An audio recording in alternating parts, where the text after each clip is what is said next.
Hello everyone, Simon Jacobson here, and we'll be speaking about the true definition of Kabbalah. The ancient mystical teachings known as Kabbalah, which for millennia has been unknown, obscure, hidden, secret, has recently become almost a household name, even fashionable. You hear the word Kabbalah. I know in my traveling and speaking engagements, when you add the word the Kabbalah of, you have double the audience. The Kabbalah of money, the Kabbalah of sexuality, the Kabbalah of Donald Trump. I'm just kidding. The Kabbalah of anything right away adds to the intrigue. So one would think, okay, everything has its time. Once obscure and hidden and concealed, now it's become popular and fashionable. But is that really the case? Do we really know what Kabbalah is? Do we even know the meaning of the word Kabbalah? Ask yourself. Ask anyone out there. What does the word mean? So most people say the secrets of existence, the secrets of the cosmos. Is that the definition of the word Kabbalah, or is that what the teachings teach? And even that, what does that mean? The secrets of the cosmos.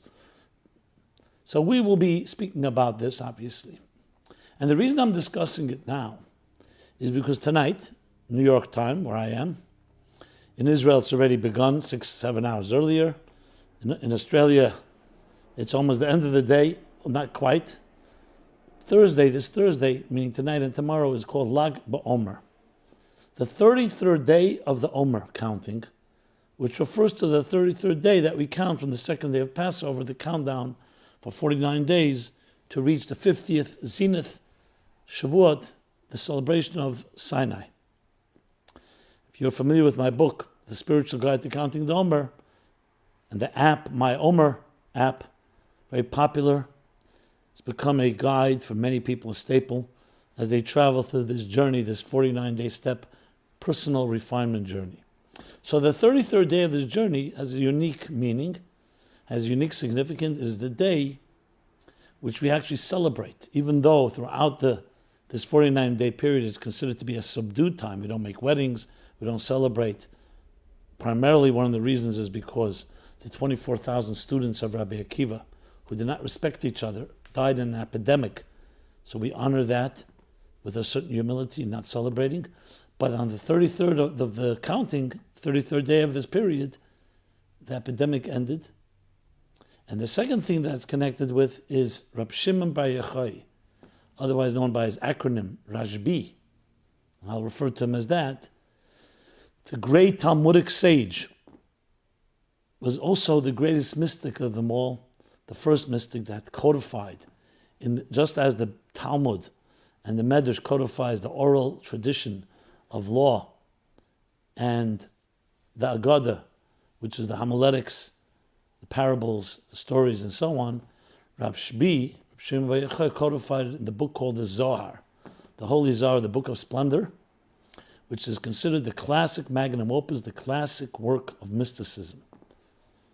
A lot of it is very cryptic, but some of it is understandable, but it becomes so-called like the Bible. I wouldn't call it the Bible, because it's still oral interpretation, but in the world of mysticism, it's the first codified work, so to speak.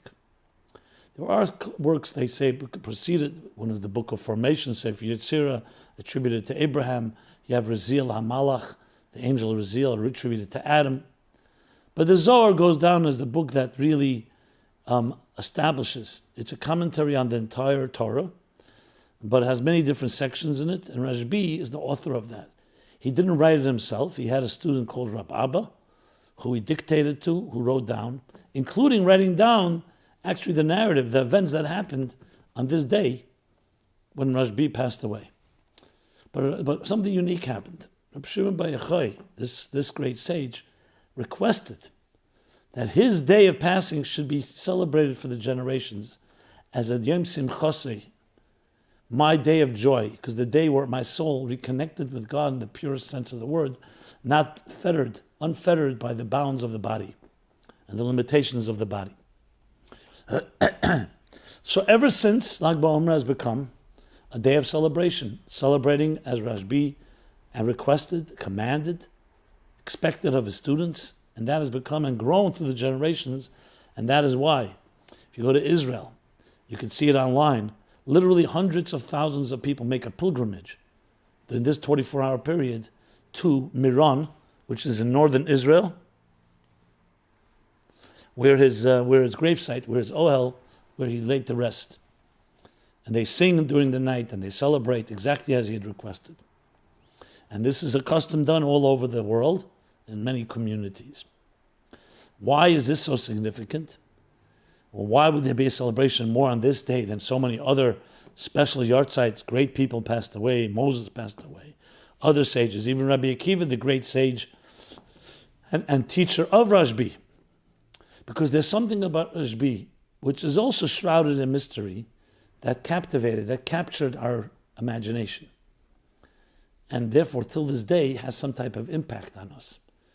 It's a day considered to be a day that miracles can happen, especially regarding the opening up of wombs, women who can have children, and the same also psychologically and emotionally, those that have different blocks and impediments and obstacles. It's a day of openings, which is what Rabbi Shimon Bar Yochai did. We'll talk more about it through this through this presentation, which is a special presentation in honor of Lag BaOmer. And that's why we're talking about the true definition of Kabbalah. I hope you'll find this as fascinating and as interesting as I did when I discovered these ideas, and continuously discover new elements and new dimensions and new depths. So let's begin why Kabbalah does, for some reason, capture people's attention. Because people like the secrets. Let's be honest, human beings gravitate to the exotic, the exotica. Things that are apparent or revealed, we always want to know what's behind the door, what's under the dashboard, what's behind the scenes, beyond the doors of perception. And we look for that mystery. So it's not surprising that people are intrigued when you hear the mysterious esoteric teachings. You hear the secrets of the soul, the secrets of the cosmos, the blueprint and DNA of existence, of the universe and beyond. The divine blueprint that makes us all tick. These are fascinating elements. And that's why, on one hand, yes, it does touch a certain element in us wanting to know, just like children like to open up and see what makes something tick. We want to know what makes things tick. And we've heard that the Kabbalah teaches that. So we're interested. But what great care has to be taken, that it shouldn't feed on and spill over into sensationalism, which is why they say, by Kabbalah, those that say don't know, and those that know don't say, which of course creates the quandary. If I say anything, it means I don't know. However, as we shall discuss, there came a time that Kabbalah did become more revealed for certain very important reasons. So what is Kabbalah? What is really, first of all, the meaning of the word? Because once we have the meaning of the word, that will become the key, that will open up for us this fascinating journey into the deeper dimensions of existence and of ourselves. So the word Kabbalah, surprise, surprise, it would be deceptively simple. It means to receive or reception. That's all it means, to receive or reception. And you'd say, "What? 1 second. What does that mean?" I mean, if I have a mobile phone and as a signal, I'm receiving. Indeed, that's the key to what Kabbalah truly is. So though all knowledge is passed on from teacher to student, from parent to child, from generation to generation, which means the student has to be in receptive mode, the receptor or receptacle, receiving from the giver, from the transmitter. Yet when it comes to these teachings, it's even more critical, and that's why the entire study of it is called Kabbalah. And for two reasons. You need to be in a receiver from someone before you. It's not something you can come up with your own ideas. These are ideas that in order to preserve their integrity and to really have the impact, they really need to be pure and passed on from teacher to student. So you need to be Kabbalah. Who were you Makabal from? Who did you receive from? You can say, well, all knowledge is that way, true. But the more subtle the knowledge and the more profound, the more dense, the more subtle, the more important it is to have that receiving teacher from student. And the second element, which goes even deeper and connected to the first reason, is that you need to be in a receiving mode. If you're a master, or you feel you're a master, you feel you have a lot to give, that's not the mode of Kabbalah. The mode of Kabbalah is, I am an empty receptacle, an empty channel, channeling something greater than I am. So though, again, this is true for all knowledge, but when it comes especially to spiritual, to the spiritual DNA, the inner workings of existence and of the human being, there it's even more amplified and more important. Because you're dealing with literally the nuances. Think of it this way. When you perform surgery, especially sensitive surgery, neurological surgery, brain surgery, or heart surgery, it's very different than other types of surgery. Now, all surgery, you need a master. You don't want a novice, because every part of the body is intricate. But the more intricate it is, the more care has to be in how it's taught, because one slip, God forbid. And on the other hand, you're dealing with very, very subtle areas of the human being, and therefore much more complex and much more important to be in a receiving mode, a humble mode. A little tinge of arrogance when it comes to mathematics or it comes to other elements of study is also not healthy, because arrogance distorts the mind, creates biases and prejudices, and you can end up making mistakes. But when it comes especially to sensitive matters of life and death, where every detail, every micro detail matters, then it has to be so much more so. That state of Kabbalah, of being a student and being in a student state always. Because when you're dealing with these inner matters, as we're going to explain now, you'll see why it's so critical. So in life in general, a person has two states. The way we're givers, the way we're takers. Or I would say receivers and transmitters. In the early parts of our lives, we're more receptacle mode. Children learn. They learn from their they learn from their parents, from their environments, from their schools, from their friends, from their teachers, for good or for bad. But that's a child is a dry sponge, an empty container, and just beginning to fill up with energy. As we get older and we become more familiar with information, we also start mastering it, and then we can also become teachers. In truth, a healthy human being should be both a student and a teacher, different times. But you begin by first absorbing, then by processing, as I've discussed many, many times. Now, if a person never is an absorber, didn't know how to listen well, you can't trust that they'll know how to speak well. Because they didn't really have that state where they were humbled, where they were modest, where they were in that point where they are a student of information. Then you can ask yourself a question, do they really convey the integrity of the original? I've seen people who are brilliant, and they present an idea, and very often I go check, and I see they didn't really master what it said. They were smart, so they got it quickly, and they convey it more or less, and sometimes actually with mistakes, but you can tell they rushed, and they began to transmit before they absorbed.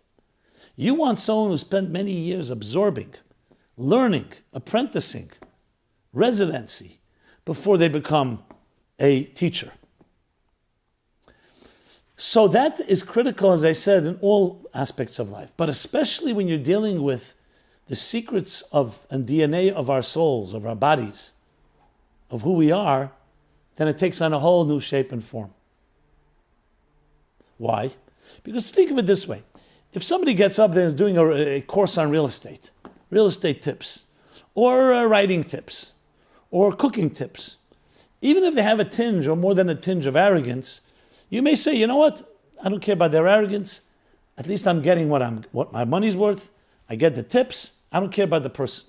But if they're talking about matters of the heart and soul, about emotions, about empathy, about how to reach a more deeper transcendent state, and they stink from arrogance, it taints the whole communication. Then you say, can I trust this? They're very good, they're academic. So it's one thing being academic about a subject matter that is not important that you be an example of it. But I don't want to find out that a person is cruel to their children or to their spouse or to other people and talking to me about sensitivity. You say, why not? You just Kabbalah emes memisha amrei, receive the truth from wherever it is. But here you're learning it from a person, and you say to yourself, you know what? Is that the message, that you can be one thing and say another? So when it comes to matters, as I said, real estate or something like that, there too humility wouldn't hurt, and we'd be more receptive. But when it comes to matters of the heart and soul, you want some integrity, at least an attempt at integrity. A person can say, I'm not perfect. What I'm teaching, I also aspire to. But you don't see them using the material to be arrogant. That's why it's so vital to have that receptive mode. When it comes to psychological, emotional, spiritual issues, we'll call it psycho-spiritual matters, the Kabbalah mode is even more vital than ever. Firstly, that creates empathy. Like they say, people don't care how much you know until they know how much you care. Secondly, you can trust the material. And thirdly, the material is actually being conveyed consistent with what its message is. As I said, cooking, so you're cooking, fine. So you conveyed it whatever way you conveyed it. At least you gave me the recipe, you gave me the tools, the method. But here, it's the approach as well. How you teach it is also part of what you're teaching. I can go on and on, but I think the point is clear. So that's why when it comes to Kabbalah, it was always taught with so much care. It was not taught in big groups. It was kept secret. Not because secret to be confidential, but because it's so easy to abuse. When you start understanding the inner workings of a human being, and you're not a compassionate person, and you're not a person of integrity, you can become a con artist. You can start getting to your head that you know how to figure out people. You can become a manipulator. That's on a gross level. More subtly, you can make mistakes in such an area that you only want people who really respect. You don't want anyone in the internal surgery room that does not have the trust, is not clean, is not sterilized. And in this case, spiritually and emotionally and psychologically, tampering with the inner workings of people and the cosmos. So if they were just mechanics, plumbers, it's one thing. I'm talking about physical plumbers. So they're dealing with something where you don't need to have that level of sensitivity. But if they are dealing with that inner self, I'm entrusting them with my soul, with my life. There you want them to be in a Kabbalah state, that they're receiving. They're not the powerful, all-powerful mastery over you. They are channeling that which came to them from their teacher. So Kabbalah as a receiving from their teacher, and which they're receiving right now, because they're empty receptacles and allowing it to flow through them. And that becomes critical. That is why it's so challenging when you see today Kabbalah has become popular, fashionable. You have to always wonder, are people, is there the element of that humility? Is there the element of that modesty, that bittul, that suspension of self? Or people like, sometimes they, I'm a Kabbalist. I know a lot of Kabbalah. And I'll tell you what I know. And they start spouting off, and they may even actually know stuff. But in many ways, they know less than someone who doesn't know. Because they're missing the whole point. The whole point is that it creates a more humbler person. Not someone who can say, hey, I got a PhD in mathematics, I have a PhD in medicine and law, and I also have a PhD in Kabbalah. No, it doesn't work that way. Kabbalah is not about PhDs. Kabbalah is, the PhD is how much you've emptied yourself. How much have you freed yourself of your ego? How much have you gone beyond your self-interest and comfort zone? That's the PhD in Kabbalah. But you don't get a PhD because on that level we don't look for awards or rewards or any other type of recognition. You're just who you are. You're a humble, simple servant of a higher truth. And that's what the true Kabbalists were, starting from Rav Shimon Bar Yochai, whose Lag BaOmer is his yahrzeit, his Yom Hilula, Yom Simcha, his day of joy. And that will explain why he of all people, we celebrate. Because he wasn't just another person. There were tremendous sages, and they were all humble people. Rabbi Akiva, the greatest of the great. He taught, love your fellow as yourself, is the fundamental principle. Great of great. But he didn't have that element. He himself says in the Talmud that my student Rabbi, he is the cream of the crop. Now that doesn't take away from Rabbi Akiva. Everyone has their role. What was Rabbi Shimon Bar Yochai's key role? To bridge two worlds. The world of the superconscious and the world of the conscious. The revealed and the hidden. And that's why he was a master in both worlds. Rabbi Akiva and others were also masters. They also knew Kabbalah. But he was the teacher. I should say the student, the Kabbalah. In many ways, he represented that element of a transparent and empty container channel. Anos Simona Ba'almo, the Talmud says. Rabbi Rabbi said, all I am is a signpost. I'm nothing. I am nothing. I am just a channel. Look at me as a signpost. That's what he said. Because he channeled that deeper and higher wisdom. Again, I want to make it clear that Rabbi Akiva, many sages did that. But some people stand out for what they did in that way, and that's what he represented. The bridging of those two worlds, the bridging of the world of the soul and the world of the body. The soul of Torah, the body of Torah. The soul of the human being, the body of the human being. The soul of the cosmos, and the body of the cosmos. Because as the Kabbalah teaches, as well as the Talmud and the Medrash, the sages teach, another fundamental, beautiful principle, microcosm, macrocosm. Everything that exists in the macrocosmic universe, at the cosmic level, exists microcosm in a miniature form within us. Eilam Katan Zeh Adam. The small universe, the mini universe, the universe of microcosm, that's the person. And Eilam Gadol and Adam Gadol Zeh Eilam. And the human and the world is a large organism, a large microcosm. Macrocosm, I should say. So it's all intertwined. And like a hologram, it's not just intertwined, it's all continuously interconnected as one large integral unity, multifaceted pieces. Harmony within diversity. That's what Rabbi Shimon Bar Yochai taught. So the true meaning, definition of Kabbalah is to receive, is to free yourself, to empty yourself, to shed your sense of self in order to absorb and channel and receive something greater than yourself. That's its essence. And in Kabbalistic teachings, in the mystical things, it's more important than ever. When you're studying, let's say, law, halacha, Jewish law, you're studying, for example, what's supposed to be done on Shabbat, what's not, what laws, what work you can do, what you can't do, what prayers to say, what you eat on Passover, what you do on Shavuos. So there you're mastering facts. Facts are the intricate facts, many different opinions, there's theories, there's ideas. But it's facts. You need humility as well. All wisdom, Reishis Chachma Yiras Hashem.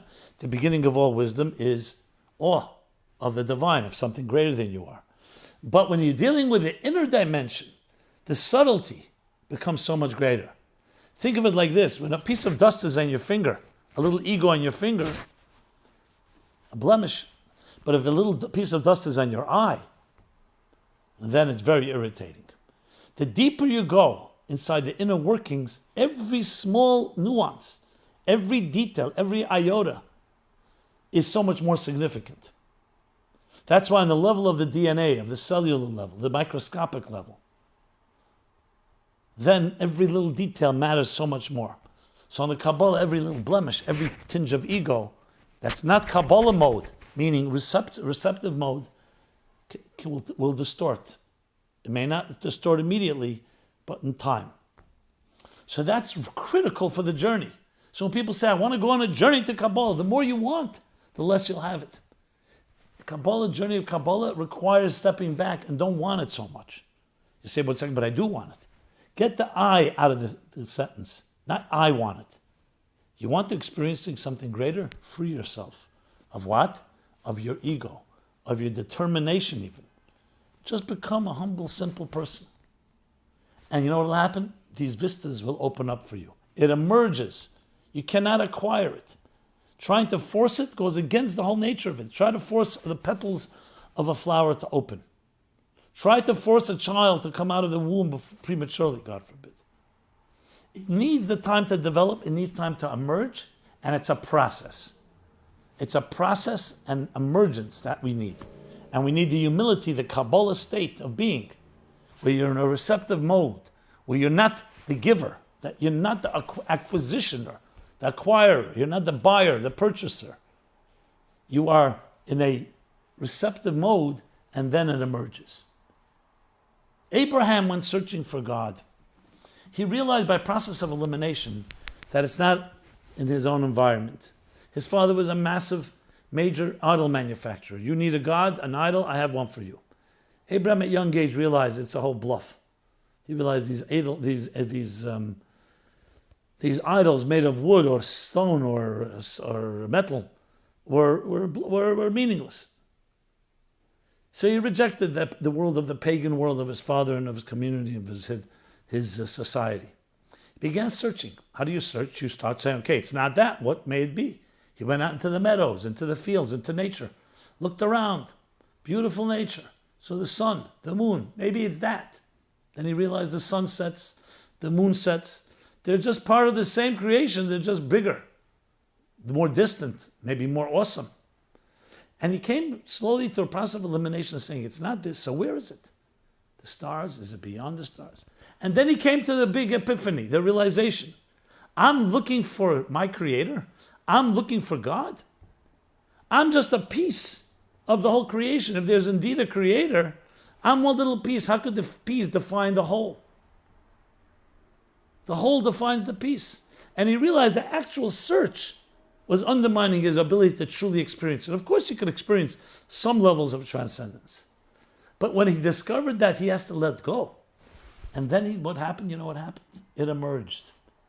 His search itself, though commendable and admirable, and everybody should search, his search led him that I should stop searching now.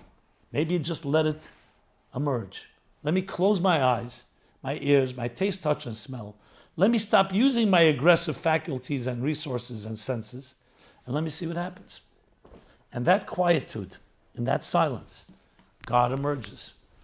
Because the truth emerges from within. It's not something out there. Again, you could experience some things out there, but the truth, it comes from within. And when Abraham realized that, he said, I just have to let go. I need to be Kabbalah state. I need to be in receptive mode. Stand in front of a beautiful natural wonder. What happens? If you're trying to master it, you're trying to, let me take pictures of it, let me analyze it, let me explain it, there's a certain moment where you have to realize you just let go. Just stand. Stand in awe. And it's an unbelievably purifying and transformative and refining experience. Because it's not about you. You suddenly get absorbed in the moment. Think of music. You're listening to music. If you start analyzing this music, I like this, stop. Stop everything. Let go. In a way, undress everything. You know what happens? The music envelops you, engulfs you. Just like when you go underwater. There's that peace. You allow it to consume you instead of you consuming it. But if you're a consumer, if you're a purchaser, an acquisition person, it becomes commercial. Same thing when you're absorbed in a book. If you're reading the words and you recognize the words and the pages, you're not in the zone, you're not in the moment. Let go, and then suddenly you're reading the book as if it's happening right now. You can cry and laugh, and someone come by and say, well, he's reading a book. You don't even realize you're turning pages. You don't even realize there's words on the page. A good writer can do that. Everything melts. Everything melts where the object and subject become one, and you're completely absorbed. Those are the most magical moments of life. And then suddenly you wake up, and you're out of it.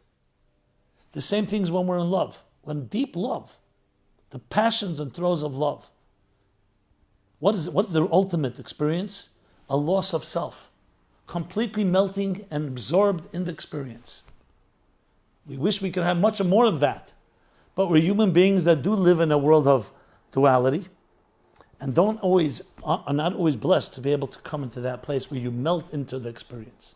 But that's the ultimate experience. You become it, not you experience it. A dry hand becomes wet when it's put into water. A fish is part of the wetness, but water itself doesn't become wet. It is wetness. You can acquire knowledge or you can become knowledge. You become what you know, not just you know the idea. you become it. You experience it.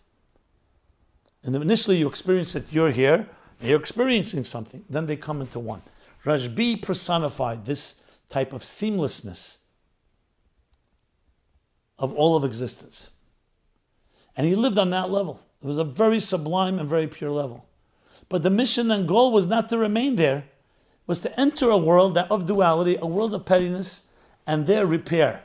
As the story is, that Rabbi had to hide from the Romans who pursuing him because he studied and taught Torah, which was a forbidden death penalty. So he hid for 12 years in a mire, in a cave, miraculous food, all becoming this unbelievably sublime state with his son, Rabbi Loza. Then came news that he can come back home. So he came back, but he was at this point so refined, so away from civilization, that as soon as he saw the nonsense, the pettiness, the meaningless things people get involved in, the Wall Street, the polarization of politics, whatever he looked at, the Talmud says, began to burn, figuratively or literally, meaning his deep spiritual state could not tolerate, and therefore destroyed everything around him. So God says to him, no, you're not ready. You're not mature enough. Go back a 13th year, bar mitzvah year, become more mature. And now the 13th year, one more year, Rabbi, wherever he went, he repaired. Whatever was broken, he fixed. You'd think the first level is much greater. He's so high spirituality. Yeah, but that's not the purpose of existence. The purpose of existence is to be that spiritual, but also know how to package it, how to tailor it, how to communicate it to a world, to a conscious world, to a world that is not living on that sublime level, and slowly spoon feed, slowly teach them also how to become that type of sublimity. And that's Rashbi, the man of Lag BaOmer. So even though it was his passing, which is a sad day, his death, but because he saw the seamlessness and unity of everything, he immediately saw within the passing, he saw the great beauty and the great joy that would come out of it, that does till this day.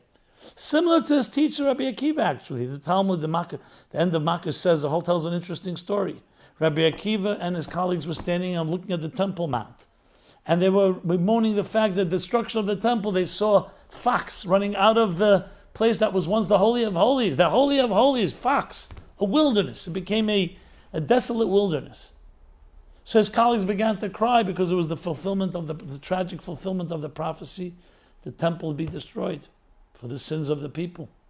And Rabbi Akiva began to laugh. What are you laughing? So he says, because read on the prophecy, there's the end of it, that after that it will be rebuilt, greater than ever, and never be destroyed again. So what was the difference? And then his colleague said to him, Akiva nechamtani, Akiva nechamtani, Akiva, you've consoled us. Akiva, you've consoled us. Chamtanu. Twice consoling for the sad and consoling for the positive that came out of it. What did Rabbi Akiva see that they didn't see? He had a different set of eyes. Because his name was Rabbi Akiva. Akiva comes from the word Akev, to heal. He came from a dark place. He was a convert, or his parents were converts, different opinions. He did not study Torah until he was 40 years old. He knew a life that was desolate. And he saw from desolation come greatness. So he understood something that others who grew up in prosperity, spiritual prosperity and knowledge, did not fully appreciate. So it's no surprise that his student, Rabbi Shimon Bar Yochai, as Rabbi Hillel of Paritch says in the name of the Rabbi Shneur Zalman, the Alter Rebbe, that for great souls like him, there was no destruction. He saw beyond destruction. But he still lived in a world of destruction. And he still had to do something to repair that destruction. But his soul, his experience, Rashbi, like even deeper than Rabbi Akiva in a way, but taking Rabbi Akiva's cue, sees even in the negative, the positive. And teaches us how to transform. That's the power of the esoteric. So now, once we know that we have to be in that mode, so then, you know what happens? Your soul starts speaking to you. If you're going to try with a jackhammer and with a pliers, try to force your soul to speak to you and say, I want to know the secrets of Kabbalah, like I said before, with aggressive tools, that can work for physical things. You break open the chest and you see what secrets it holds. With the soul, you need the opposite, tools of subtlety, tools of humility. You want your soul to speak to you? Let go. Stop pursuing. Stop being so much about yourself. More humility, Be charitable, and something will open up. Because it speaks to us only when there's nothing else in the way. It's like the Talmud says, God says, an arrogant person cannot rest under one canopy. There's no room for both of us. If your cup is full, it can't be filled. Kabbalah says, empty your cup. You know what will happen? Your soul will begin to speak to you. So it's humility. It's the commitment and dedication to responsibility. Like being a soldier and committed to a cause that allows the secrets of your soul and of the cosmos to open up. For centuries, this was kept a very private thing because only a few people really were able to do it. And those that did it for everybody else. But we don't live in a world like that anymore. It's not that pure world. Today, number one, we live in much darker times. And therefore, we have to dig deeper in order to find spiritual resources. As the famous analogy of Rabbi Shneur Zalman Liadi to his colleague. He said, how are you teaching these secrets to everybody? They'll abuse it. They'll waste it. He says, well, he gave the analogy of a child who fell very ill, the child of a king, his only child. And he was deathly ill, and the doctors gave up hope. Nothing worked. And they sent for doctors and medical experts from all over the world. Nothing. Finally, one exotic city, a doctor arrives, says, I have a thought. The king has a crown. In that crown are some of the most precious jewels on earth. There's its most precious gem of all is a rare, rare gem. Nobody else has it. If you crush that gem and you mix its powder with a little water, we'll try to get it between the clenched teeth of the sickly child. That may help. Most of it may even drip out. And they looked at the king, his most precious jewel. King, without hesitation, what do I need my crown for if my son, my heir is not here? And they crushed it, and that's what they did. And most of it spilled on the ground, wasted. But that one drop saved the child. And even the doubt was enough. So Rabbi Shneur Zalman said, yes, the precious gem of the inner workings, which we don't just share with everyone, is necessary today because the child is sickly. Assimilation, alienation,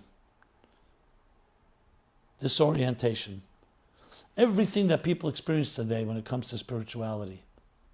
So we have to do whatever it takes. We sometimes go deeper. As the Arizal, the great Kabbalist, perhaps the iconic Kabbalist, as great as the Rabbi, some say even greater, who taught that the Rabbi, actually revealed it, said, mitzvah legal chachma. Now it's a mitzvah to reveal that inner wisdom.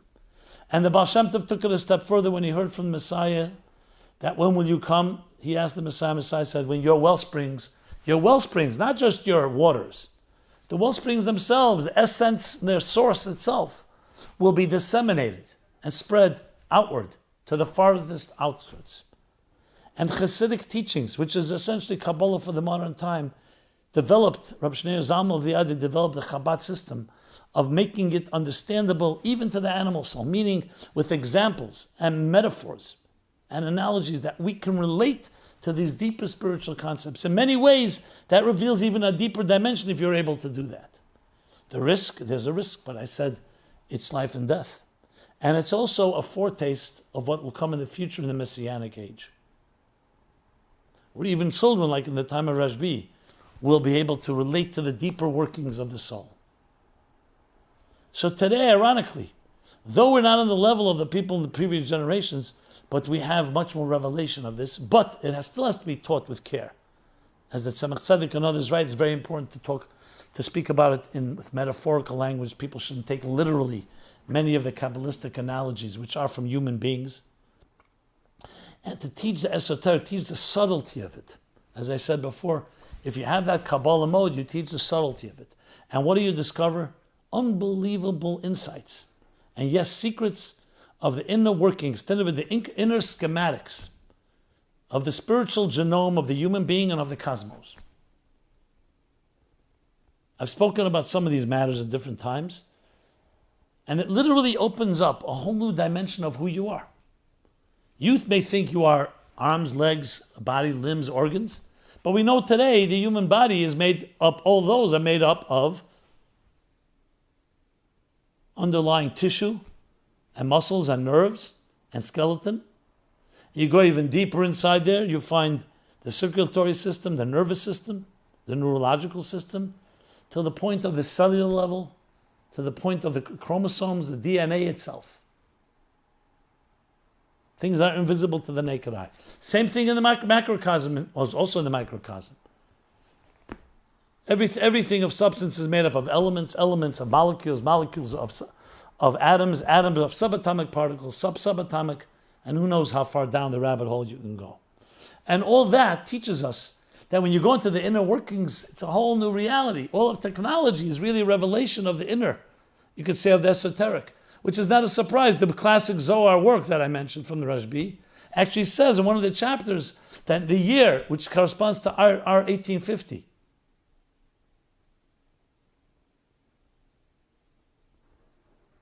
one second, tough resh, would be 1840, I'm sorry. The Industrial Revolution. There'll be an explosion of higher knowledge and lower knowledge. Explosion of the esoteric teachings of Kabbalah and of the sciences and technology. They both go hand in hand. It's the inner workings. But obviously the Kabbalah goes even deeper. It's into the spiritual atoms and subatomic particles, the spiritual DNA. And we discover a whole new reality. And when you know that reality, you can understand existence in a new way.